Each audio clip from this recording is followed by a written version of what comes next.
A long, long time ago, there was a fox who was not really very kind. You see, there was a stork who lived nearby, and the fox was always laughing at him for the way he looked. One day, the fox thought up a plan to make the stork feel very bad about himself. Please, friend stork, come and have your dinner with me today.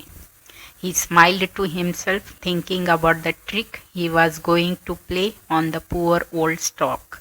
The stork was a bit surprised but very happy to accept the invitation, and he arrived at the fox house right on time and ready to eat, as he was really hungry.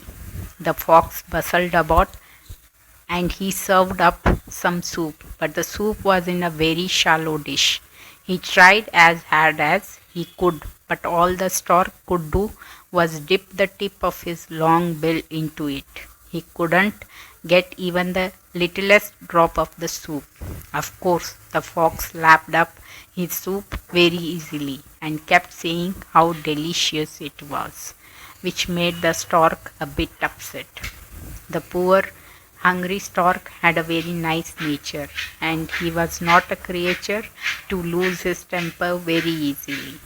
So he thanked the fox very kindly for his invitation and asked if he could invite the fox for dinner in return. The fox arrived bang on time and sat waiting while the stork bustled about getting the meal ready.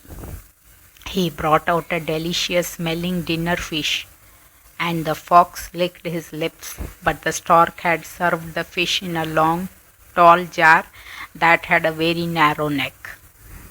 The stork easily dipped his long bill into the jar and enjoyed the delicious fish. All the fox could do was gaze at the jar and sniff at the meal.